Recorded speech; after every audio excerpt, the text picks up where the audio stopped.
Subscribe करें हमारे channel को आसान जिंदगी और इस बेल आइकन को प्रेस करें इसी तरह के और वीडियोस प्राप्त करने के लिए। नमस्कार, मैं शारदा पांडे आसान जिंदगी के इस एपिसोड में आपका स्वागत करती हूं। आज मैं आपको करवा चौथ के पूजा विधि व्रत विधि बताऊंगी। वैसे मैं पिछले एपिसोड में पिछले साल करवा चौथ का पूजन विधि और जो 4 कहानियां हैं वो बता चुकी हूं। फिर भी थोड़ा बहुत जो जानकारी है मैं आपको दे रही हूँ। सबसे पहले उन सब माताओं, बहनों और बेटियों को करवा चौथ की बहुत बहुत बधाई, मंगल कामना, शुभकामना। माँ गौरी, भगवान शिव आपको शक्ति दें ये व्रत करने के लिए और कोई विघ्न बाधा आपके व्रत में पूजा में ना आए। मेरी मंगल कामना, शुभकामना सदा आपके साथ है। तो सबसे पहले मैं उन बेटियों को जो कि पहली बार व्रत करेंगी और उनको जो परदेश में अकेली हैं या जो विदेश में हैं, जो अकेली पूजा करती हैं, उनके लिए विशेष कर बता रही हूँ। क्योंकि जब हम समूह में पूजा करते हैं तो कोई न कोई विधिवत पूजा जानता ही है, पर जब हम अकेले रहते हैं तो हमसे कुछ न कुछ गलती हो जाती है। जो भी बहन बेटियाँ अकेली रहती हैं तो उनके लिए काफ़ी मददगार हो जाएगा पूजन में। तो आप पिछला एपिसोड ज़रूर देखें। उसके बाद आप ये भी जो भी थोड़ी जानकारी है इसको भी दे रही हूँ। तो जब आप अकेली पूजा करती हैं तो पिछला एपिसोड देख के आप उसे ही पूजा करें।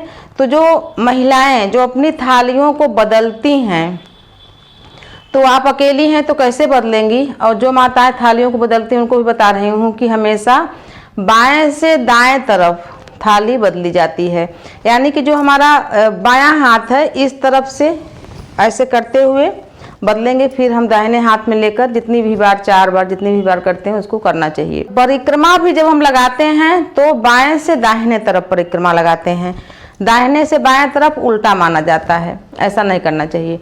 तो उसी प्रकार से जो बहन बेटियां माताएं अकेली पूजा करेंगी उनके लिए मैं बता रही हूँ कि परदेश में गई हैं, उनका कोई उनका जान पहचान का नहीं है, किसी से नहीं पूछ सकती हैं, उनके लिए काफ़ी सुविधा हो जाएगी। तो आप अपने ही बाएं हाथ में थाली ले लें जो पूजा की थाली होती है, और उसे घुमा के जो पूजा स्थान रहेगा जहाँ आप गौरी गणेश कलश स्थापना किए रहेंगे, ऐसे पकड़ के वैसे इस हाथ में पकड़ के ऐसे 4 बार घुमाएं तो ये पूजा की जो विधि है थाली घुमाने की ये आपकी पूरी हो जाएगी। उसी प्रकार से जैसे कि बहुत माताएं बहनें पूछती हैं कि जो हमारा पुराना करवा है क्या हम उसको यूज कर सकते हैं, तो मैं बोली थी हाँ, और अभी भी बोल रहे हैं कि हाँ आप उसको पुनः से धो के यूज कर सकते हैं। लेकिन वही करवा जिसमें हम पानी नहीं पीते हैं, यानी 2 करवा होता है, एक में हम गुलगुला रखते हैं, एक में हम पानी पीते हैं, और एक में हम अर्घ देते हैं चंद्रमा को। तो जिसमें हम चंद्रमा को अर्घ दें या गुलगुला रखें उसको हम पुनः धो के यूज कर सकते हैं। लेकिन जिसमें हम पानी पिए, अगर वो मिट्टी का करवा है तो उसको यूज नहीं करना चाहिए। मिट्टी का पात्र एक बार ही यूज किया जाता है अगर हम खाते पीते हैं तो, और देवी देवताओं के लिए हम दोबारा पुनः उसको धो के यूज कर सकते हैं। आप चाहें, अगर जैसे आपके बहुत माताएं बोलती हैं कि हमारे हमको करवा नहीं मिल पाएगा, हम नए जगह में आए हैं अभी अभी, तो मैं उनको बताना चाहूँगी कि आप पीतल कांसे के पात्र में भी कलश स्थापना और जो गुलगुला रखते हैं वो, और जो पति पानी पिलाते हैं वो, आप पीतल और कांसे के बर्तन में, लोटा हो, गिलास हो, कुछ भी हो, आप पूजा में यूज कर सकती हैं। तो आप ऐसा ही करें। जैसे बहुत माताएं बहनें हमसे प्रश्न करती हैं कि मैं अपने घर से दूर हूँ तो हम जो वो सरगी होता है वो कैसे करें, तो उनको मैं बताना चाहूँगी कि सरगी जो मीठा भोजन होता है जो हम ब्रह्म मुहूर्त में करके, हम माताएं बहनें ब्रह्म मुहूर्त में भोजन को खा के पूरे दिन व्रत करते हैं, तो आप मतलब ऐसा विधि है कि सासू माँ बना के देती हैं, जिनकी सासू दूर है, आप परदेश में हैं, तो आप खुद बना के रख लें और सुबह सारी विधि जो नहाने का और सब होता है वो पूरी विधि को करके और भगवान को भोग लगा के आप उसको ग्रहण कर सकती हैं। मतलब पहले आप गौरी माता को, यानी कि जो आप जहाँ आपका देव स्थान है वहाँ पर माँ गौरी और भगवान शिव को पहले चढ़ा दें, और चढ़ाने के बाद वो आप उनको सासू माँ, अपनी माँ, वो तो जगत की माता है, उनसे बोलें कि हमारी सासू माँ दूर हैं, मातेश्वरी आप हमारे ऊपर कृपा करें, हमारे परिवार के ऊपर कृपा करें, और ये आशीर्वाद स्वरूप आपके द्वारा दिया हुआ सरगी को मैं ग्रहण करती हूँ, हमारा पूजा सफल हो। आप ऐसा कह के, यानी जो आपका पूजा स्थान है, काहे कि आप जो बाकी पूजा है उसको आप संध्या के समय करेंगे, यानी 4 से 5 बजे। पूजा है, चारों कथाएं हैं, ये सब करती रहेंगी, भक्ति का काम। और उसके बाद चंद्रमा जी उदय हों तो आप अर्घ देकर और पति के हाथों से जल ग्रहण कर सकती हैं। इसलिए मैं बोल रही हूँ कि घर में जो पूजा स्थान है वहाँ गौरी मैया को सर्गी को अर्पण करके आप उसको ग्रहण करें और पूरे दिन आप विधिवत व्रत करें। और जो माताएं, बहनें, बेटियां जो गर्भवती हैं वो उस सर्गी को भी ग्रहण कर सकती हैं। और ऐसे कोई वो विधि नहीं, जैसे कि 5 महीने का, 6 महीने का या 8 महीने का गर्भ है तो उनको दिक्कत हो जाएगी, तो दिन में जूस ले सकती हैं और फल ले सकती हैं। देवी देवता कभी भी नहीं कहते कि भक्त को बहुत कष्ट पहुंचा के हमारा व्रत करें, ऐसा कुछ नहीं है। जो माताएं, बहनें, बेटियां गर्भवती हैं वो जूस और फल ले सकती हैं, दिन में भी चाय वगैरह भी पी सकती हैं। बीमार हो जाएंगी, अस्पताल पहुंच जाएंगी, इससे अच्छा आप ये सब ग्रहण करके और घर में विधिवत पूजा करें। उसी प्रकार से मैं बता रही हूँ, पिछले बार कई बेटियां, बहनें हमसे ये प्रश्न करी थी कि करवा चौथ में पूजा के बाद पति का संग करना चाहिए कि नहीं, यानी उनको कोई बताया है कि जरूरी है पति का संग करना। तो मैं उनसे बताना चाहूँगी ऐसा कुछ जरूरी नहीं है। जैसे कि बहुत माताएं, बहनें, बेटियां गर्भवती हैं, तो आप अगर इस चीज़ को जरूरी मानोगे तो मैं गलत बताऊंगी कि जरूरी नहीं है। उस अवस्था में संग नहीं करना चाहिए। उसी प्रकार से जैसे माताएं अशुद्ध अवस्था में हैं तो हम बताते हैं कि आप व्रत करें, पूजा न करें, इसमें भी पति का संग नहीं करना चाहिए। उसी प्रकार से जैसे पति आपके दूर हैं, फोर्स में है, मिलिट्री में है, विदेश में है, दूर हैं, या किसी कारण बस आप ससुराल में नहीं हैं, मायके में हैं, तो ये सब कई कारण हो जाते हैं कि मैं इसको जरूरी नहीं मानती हूँ। वैसे भी पूजा के बाद, पूजा पूरे दिन का माना जाता है, तो ये सब कार्य करना कोई ज़रूरी नहीं है। पति परदेश में है तो अगर इनको ज़रूरी बताया जाएगा कि ये ज़रूरी है तो आपकी पूजा अधूरी मानी जाएगी। ऐसा कहीं नहीं लिखा हुआ है कि पति का संग करवा चौथ के पूजा के बाद जरूरी है। मैं आपको बता रही हूँ कि जरूरी नहीं है। अगर पति आपके साथ हैं तब भी ये जरूरी नहीं है, क्योंकि ये व्रत का जो संकल्प है पूरे दिन पूरी रात्रि का होता है। इसमें ब्रह्मचर्य रहना जरूरी होता है।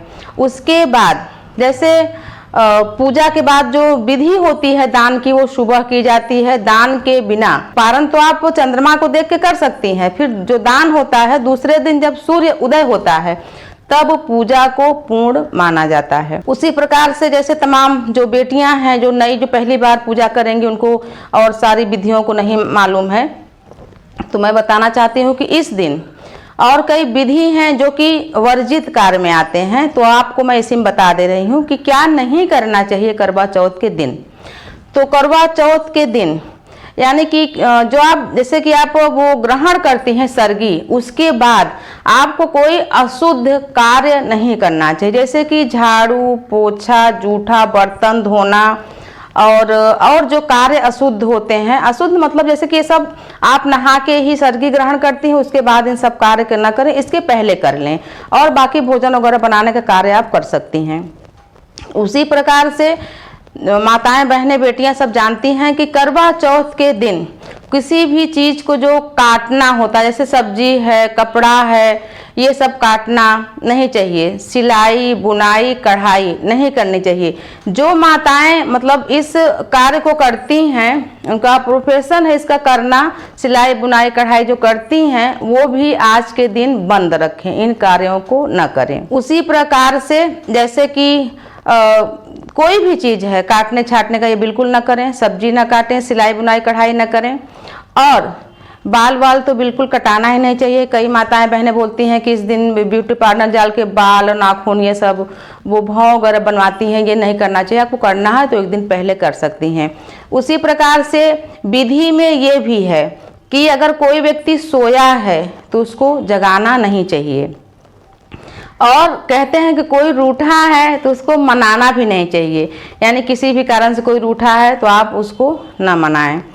और उसी प्रकार से और कई विधियां हैं जो कि करवा चौथ में नहीं करनी चाहिए। जो सुबह स्नान करते हैं, उस स्नान के बाद जब आप करवा चौथ की जब पूजा शुरू करेंगी, 4 बजे से पूजा शुरू हो जाती है, तो आप दोबारा स्नान करेंगे, यानी जो सुबह स्नान करती हैं सर्गी ग्रहण करने के बाद आप मंदिर जरूर जाएं, शिव मंदिर में जरूर जाएं, वहां विधिवत बेलपत्र वगैरह चढ़ा के पूजन करें।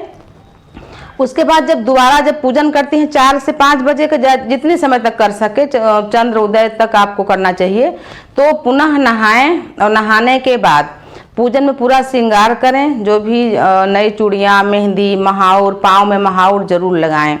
ये जो सुहागन का जो महाउर का ये विधि है ये बहुत ही मान्य है, महाउर जरूर लगाएं। कई लड़कियां जो नई हैं या जो रहती हैं बाहर, वो मतलब इन सब चीज़ों को नहीं जानती हैं, तो बोलती हैं पाँव में आलता लगाओ तो वो चादर गंदी हो जाती है, ये वो इस सब नहीं है, ऐसा महाउर जरूर लगाएं और पूरा श्रृंगार करें। पूरे श्रृंगार में बिछुआ बहुत महत्व रखता है। आजकल की जो लड़कियां हैं वो बिछुआ नहीं पहनती हैं, कि सैंडल वगैरह पहनती हैं तो उनको गड़ता है या कुछ भी, तो वो रिंग जैसे आता है गोलाई में, जैसे कि ये मैं पहनी हूँ ऐसा, तो वो नहीं गड़ता है। आप ऐसा भी पहन सकती हैं। अगर रोज ना पहने तो पूजा की जो विधि होती है उस विधि को निभाते समय अवश्य पहने और उसके बाद 1-2 दिन पहन के फिर उतार भी सकती हैं। तो बिछुआ, सिंदूर, सिंदूर पूरे मांग में भरनी चाहिए, जैसे जैसे विवाह में भरा जाता है। या कई कन्याएं, मैं आज के आधुनिक युग में देख रही हूँ कि कन्याएं मांग नहीं निकालती हैं, बाल को आगे कर लेंगी या मांग नहीं निकालेंगी या सिंदूर ऐसा लगाएंगे कि कोई देखने ना पाए कि सिंदूर लगाए हैं, ऐसा नहीं करने। अगर ऐसा उनको करना है तो करें, लेकिन पूजा में सीधे बीच से मांग निकाल के और सिंदूर भरें। जो भी लाल या ऑरेंज जो भी सिंदूर उनको पसंद हो जरूर भरें। बिंदी लगाएं, पूरा जो श्रृंगार है उसको करें और मेहंदी और महाउर, बिछिया सब करें। पूरा श्रृंगार करके फिर पूजन करें। जैसे तमाम बेटियां बहनें पूछती हैं कि वो घर से दूर हैं, तो वो जो पूजा की सामग्री है जो सासू माँ को दिया जाता है वो किसको दें। मैं आपसे बताना चाहूँगी कि आप मंदिर चले जाएं, कोई बूढ़ी माता है या बड़ी हैं उनको आप देकर पाँव छू सकती हैं। या कई बहनें, कई बेटियां ये प्रश्न करती हैं कि उनके ससुर जी नहीं हैं, तो इस अवस्था में अपने सासू माँ को श्रृंगार का सामग्री दें या नहीं। तो नहीं देंगे तो सासू माँ नाराज हो जाएंगी। मैं उनसे बताना चाहती हूँ कि जो भी हम चीज़ देते हैं तो अगर वो चीज़ उनको उपयोगी हो तभी देना चाहिए। तो सासू माँ को श्रृंगार के सामान जो है वो उपयोगी नहीं होगा और जो रंगीन साड़ियाँ वगैरह हैं वो उपयोग नहीं करती होंगी। तो मैं ये बताना चाहती हूँ आपको कि ये सभी सामग्री आप जिठानी को भी दे सकती हैं या बड़ी ननद हैं उनको भी दे सकती हैं, और मतलब अपने से बड़े को जिसका आप पाँव छू सके उनको दे सकती हैं, मंदिर में दे सकती हैं। और आपकी सासू माँ भी नाराज ना हो इसलिए अलग से, यानी आप जो श्रृंगार का सामान भगवान को अर्पण करेंगी उसको जिठानी को, बड़ी ननद को, या घर में कोई और भी चाची सास हैं, कोई भी हो, बड़ी ताई सास हैं, कोई किसी को दे सकती हैं। और जो आपकी सासू माँ हैं उनको अलग से श्रृंगार का सामान, अगर वो नाराज होती हैं तो आप उनको श्रृंगार का सामान और जो भी साड़ी वो पसंद करती हैं वो, और जो भी सामान ये गुलगुला वगैरह आप 2 चीज में 2 जगह में रखें और स्नेह से आदर से अपनी सासू माँ को दें और उनका पाँव छुएं। और जहाँ तक ये हो सके तो उनको पता भी न लगने पाए कि आप उनको अलग से दे रहे हैं। क्या है कि ये पूजा की विधि है, इसमें कोई द्वेष कोई ऐसी बात नहीं है। आपको भी आपका पूजा सफल होना चाहिए, तो आप उनका भी मान सम्मान करें, उनको अलग से वही सब चीज़ें दें जो आप हर साल देती हैं, उनको बुरा न लगे। लेकिन आपकी सासू माँ को भी इसको ध्यान रखना चाहिए कि उनके भी पुत्र का कल्याण, बहू का कल्याण होना चाहिए, तो वो उनको खुद ही नहीं लेना चाहिए। आप उनको और भी चीज़ें, यानी श्रृंगार की चीज़, लाल साड़ी, पीली साड़ी न देकर और भी चीज़ें देकर उनको खुश कर सकती हैं। और मैं उन माताओं से निवेदन करना चाहती हूँ कि पूजा में कोई विघ्न न हो, इसलिए अपनी बहन बेटियों को उचित सलाह दें पूजा करने का। आप खुद उनको बोल दें कि ये सभी सामग्री सुहागन स्त्री को दिया जाता है, आप उनको दो, हम नाराज नहीं होंगे। कई बेटियां ऐसी सास से हमसे प्रश्न पूछी है तो उनको यही बताई हूँ कि आप उनको अलग से दे दें। कई बेटियां बहनें ये प्रश्न करती हैं कि हम एक बार किसी भी चीज़ को जैसे यूज किए हैं तो वो भगवान को चढ़ा सकते हैं कि नहीं, तो मैं उनसे बताना चाहूँगी कि ऐसा नहीं करना चाहिए। और कई माताएं, बहनें, बेटियां भी प्रश्न करती हैं कि वो गौरी मैया को पिछले साल से बनाई हैं और पूजा स्थान में स्थापित करी हैं, कोई पंडित या गुरु उनको बताए हैं कि जितने भी पुरानी होती हैं वो फलदायी होती हैं। तो मैं उनसे बताना चाहूँगी कि वो पंडित से हमको भी मिलवा दें, मैं भी उनसे अच्छी जानकारी ले लूँगी। कोई भी गौरी गणेश का हम स्थापना जब करते हैं, किसी पूजा का स्थापना करते हैं, तो उन सभी चीज़ों का, जैसे कि हम अगर 9 ग्रहों में पूजन जो करते हैं तो हम उनका यंत्र या मूर्ति बना के जब हम उद्यापन करते हैं तो उस पंडित जी को हम दान दे देते हैं। इसी प्रकार से जब हम गौरी गणेश, एक साल क्या 4 दिन भी नहीं रखना चाहिए। जब भी हम पूजा करें, गौरी गणेश का स्थापना करें, जिस देवता का स्थापना करें या कलश स्थापना करें, तो उसको हम विसर्जन करें या दान दे दें। तो गौरी गणेश को आप जो पिछले साल का बनाए हो, पूजा करते हो, तो जब आप ये सब पूजा का सामान विसर्जन करने जाओगे तो उन गौरी गणेश को भी विसर्जन कर दें। और नई गौरी मैया को, नई गणेश जी को, जो कि हम कलावा में बताते हैं, उनको स्थापित करें, विधिवत पूजा करें, फिर विसर्जन करें जल में। या जल नहीं है तो आसपास में मिट्टी हो, कहीं देव वृक्ष, पीपल, तुलसी, आंवला, यहाँ पर खड्डा बना के विसर्जन कर दें, यानी कि दबा दें। जो कलश का जल है उसको भी वहाँ डाल देंगी तो वो सरोवर माना जाएगा। बाकी सामान को वहाँ पर डाल दें। कलश का जो पैसा है उसको तिजोरी में रख लें। ये है विसर्जन का विधि। बहुत सारी माताएं पूछती हैं कि बाकी सामान को क्या करें, तो मैं कितनी बार बताई हूँ, माता लक्ष्मी का जो पूजन का सामान होता है उसको हम विशेषकर दान नहीं देते हैं। बाकी सभी पूजन के प्रसाद को, श्रृंगार के सामग्री को, वस्त्र को आप दान दे सकती हैं, सभी पूजन के सामग्री को। तो आप नया गौरी गणेश बनाएं, उनका पूजन करें और विसर्जन भी करें। तो मैं कुछ सावधानियां बता रही हूँ कि जो करवा में या किसी चीज़ में जो जल पति आपको पिलाते हैं, तो जो जल होता है जिसमें, जिस पात्र में भी आप रखें, तो कभी उसमें खाली नहीं होना चाहिए, यानी पूरा भरा होना चाहिए, चाहे छोटा सा ही पात्र रहे। कभी कभी देखने में आया है कि आधा गिलास या आधा करवा या आधा लोटा में जल रहता है, तो पूरा भरें आप, चाहे छोटा सा ही रहे। और वो जल जब आपके पति आपको पिलाएं तो बाकी बचा हुआ जल फेंका नहीं जाता या किसी अन्य को नहीं दिया जाता। भले आप उसको एक बार में न पिएं, तो भोजन वगैरह करने के बाद पी सकती हैं, रात्रि को पी सकती हैं या सुबह पी सकती हैं। उस करवे का जल व्रती को ही पीना चाहिए, अन्य किसी को नहीं, और फेंकना भी नहीं चाहिए। ये दोष माना जाता है, पूजा का फल में विघ्न पड़ता है, तो आप ऐसा जरूर करें। और मैं बताना चाहती हूँ, जो बेटियां बहनें अकेली हैं, सिर्फ पति हैं उनके साथ, तो मैं बताना चाहूँगी कि पति से भी आप, जो व्रत कथा होती है वो नहा के वहाँ बैठ के, आपके साथ पूजा में बैठ के वो व्रत कथा पति भी पढ़ सकें। आप उनसे कहें कि वो पति आपको पढ़ के सुनाएं। अब पूजा में पति भी भाग ले सकते हैं, यानी आपकी सहायता कर सकते हैं हर तरीके से, जो भी सहयोग हो, और पूजा में भी आपका पूरी तरह से सहायता कर सकते हैं। कई बेटियां बहनें पूछी हैं कि क्या करवा चौथ में नई साड़ी पहनना या नया सूट पहनना जरूरी है क्या?